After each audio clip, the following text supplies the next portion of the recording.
ماں باپ یہ دنیا میں تنہا وہ وجود ہے جو اپنا آپ کاٹ کر آپ کو وجود دیتا ہے. ماں باپ زیروکس کی مشین نہیں ہے. زیروکس کی مشین کیا کرتی ہے؟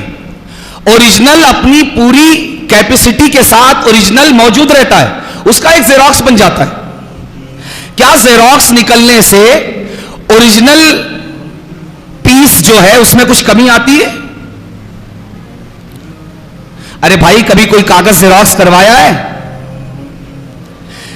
اگر ایک اوریجنل کاپی سے ایک نہیں, اگر 1000 ڈپلیکیٹ کاپی بھی بناؤ گے تو بھی اوریجنل پر کوئی اثر نہیں ہوگا. ماں باپ نے آپ کو اپنا ڈپلیکیٹ نہیں بنایا ہے, زیروکس نہیں کیا ہے. ماں باپ نے جب اپنا وجود کاٹا ہے, یہاں original copy as it is موجود نہیں ہے آپ کے وجود کے بعد. بتاؤں, یہ رسی ہے نا, یہ رسی, یہ والی, یہ رسی سب کو دکھ رہی ہے. یہ رسی, اس ایک رسی کو اگر 2 بنانا ہو کیسے بنے گی؟ یہ اپنی پہلی حالت, پہلی طاقت, پہلی قوت, پہلی سچویشن پر باقی رہتے ہوئے 2 ہو سکتی ہے؟ بولیے. اس ایک رسی کو اگر آپ 2 کرنا چاہیں, اپنی پہلی حالت, طاقت, قوت پر برقرار رہتے ہوئے یہ 2 ہو سکتی ہے؟ نہیں.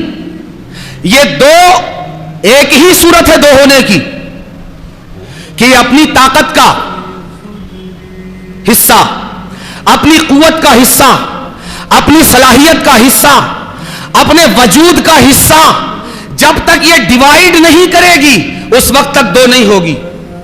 یہ بولے کہ میں اپنی طاقت نہیں دینا چاہتی, میں اپنے وجود کا بٹوارا نہیں کرنا چاہتی, میں اپنی صلاحیتوں اور اپنی قوتوں کا بٹوارا نہیں کرنا چاہتی, اور پھر بھی 2 ہو جاؤں, ہو جائے گی؟ نہیں ہو سکتی.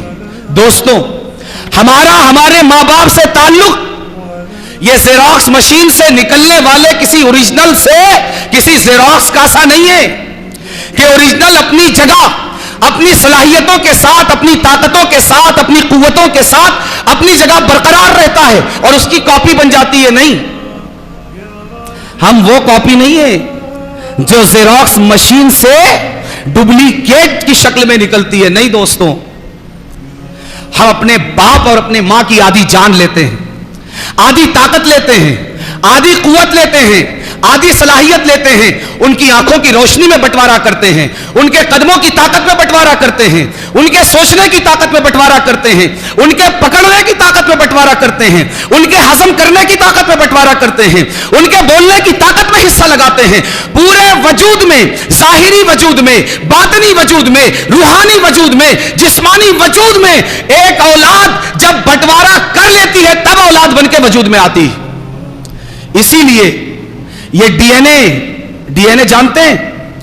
ڈی این اے کروا کر دیکھیے گا, آپ کو ڈی این اے بتائے گا کہ آپ کے اندر آپ کا باپ بھی موجود ہے اور آپ کی ماں بھی موجود ہے. ڈی این اے بتائے گا کہ آپ کے اندر آپ کی ماں بھی موجود ہے اور آپ کا باپ بھی موجود ہے. دنیا میں ہے کوئی ایسا وجود قربانی دینے والا تمہارے لیے؟ تمہارا کوئی دوست, تمہارا کوئی سگا, تمہارا کوئی یار, تمہارا کوئی اور تعلق رکھنے والا, تمہارا کوئی کلاس میٹ؟ ارے تمہارے ساتھ لوگ اپنی سیٹ شیئر کرنے کے لیے تیار نہیں ہوتے. تمہارا دوست تمہارے لیے اپنا ٹفن بانٹنے کے لیے تیار نہیں ہوتا. تم اگر اس سے بزنس میں ایک قدم آگے بڑھ جاؤ تو 1000 سازشیں تمہارے خلاف تیار کرنے کے لیے کھڑا ہوتا ہے. مگر قربان جاؤ ماں باپ کے اس وجود پر کہ اس سے پہلے کہ تم نے ایک دانہ بھی ان کے لیے کمایا نہیں ہے, ایک نوالا ان کے منہ میں ڈالا نہیں ہے, ایک قدم ان کے لیے چلے نہیں ہو, تم نے نہ انہیں کپڑا لا کر پہنایا, نہ ایک وقت کا کھانا کھلایا, نہ ان کا ہاتھ دبایا, نہ ان کا پیر دبایا, نہ ان کے سر میں تیل رکھا, کوئی کوشش ان کے لیے نہیں کی, تم نے ان کی کوئی خدمت نہیں کی. مگر اس سے پہلے انہوں نے اپنا پورا آدھا وجود تمہارے لیے بانٹ کر رکھ دیا. اور صرف باپ نے نہیں, ماں نے دو نے جب اپنے آپ کو کاٹا ہے تو تم ایک وجود میں آئے ہو. یہ ماں باپ ہے دوستوں, یہ ماں باپ ہیں, یہ ماں باپ ہیں. ہم زیراکس نہیں ہیں. آپ اگر موجود ہو, آپ کے اندر آپ کا باپ بھی موجود ہے اور آپ کی ماں بھی موجود ہے. یہ ماں باپ ہیں, یہ ماں باپ کا وجود ہے. کون سا ہمارا یار جس کی خاطر ہمارا نوجوان رات میں 12 بجے 1 بجے 2 بجے گھر نہیں جاتا, ماں انتظار کرتی رہتی. ماں جس کی وجہ سے تڑپتی رہتی ہے, بے کل بے چین رہتی. کون ہے باپ کے علاوہ وہ کہ تم گھر میں رہو اور تمہارے لیے چلچلاتی ہوئی دھوپ میں کمانے جائے؟ کون ہے؟ تم کپڑے گندے کر کے اتار کے پھینک دو, نوکرانی بن کر تمہاری ماں تمہارے کپڑے دھوئے. تم شام سے بستر توڑو, کچن میں تمہارے کھانے اور تمہاری خوراک کا انتظام کرنے کے لیے تمہاری ماں جائے. تمہارا بچپن تم کو یاد ہے, اس اسکول کے ٹفن کی تمہیں فکر نہیں ہوتی تھی. تم اپنے نرم و گداز بستر پر سوئے رہتے تھے, مگر وہ ماں جو تمہارے باپ کا کر کے, تمہارا کر کے, تمہاری بہنوں کا, تمہارے بھائیوں کا, پورے گھر کا انتظام کر کے جب لیٹ نائٹ سوتی تھی, تم اس سے بہت پہلے سو جایا کرتے تھے, مگر تمہارے اٹھنے سے بہت پہلے وہ اٹھ کر تمہارے اسکول جانے کے لیے تم سے زیادہ فکر مند ہو کر کچن میں داخل ہو جایا کرتی تھی. ایک ایک احسان کو یاد کرو. کون ہے وہ کہ پیخانہ تم کرو, دھوئے وہ؟ ارے تمہیں بھی اپنے پیخانے سے گھن آتی ہے, تمہیں بھی اپنے پیشاب سے آج گھن آتی ہے. کون سا وجود اور کون سا دل اس ماں کے سینے میں ہوگا کہ جس نے کبھی تمہارے پیخانے سے گھن نہیں کیا؟ آج تم دیکھو نا, اگر آج تمہارا پیخانہ ہی تمہارے کپڑے میں لگ جائے, تم اس طرح ایسے سنبھال کے اتارنے کی کوشش کرو گے کہ کہیں وہ دامن کسی طرح تمہارے وجود پر نہ لگ جائے.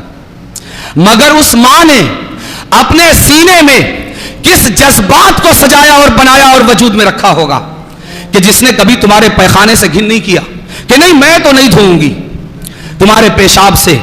نہیں, پیخانہ تم کرو, دھوئے وہ, کھلائے بھی وہ. تم ہضم کر کے پیخانہ کرو, دھوئے بھی وہ.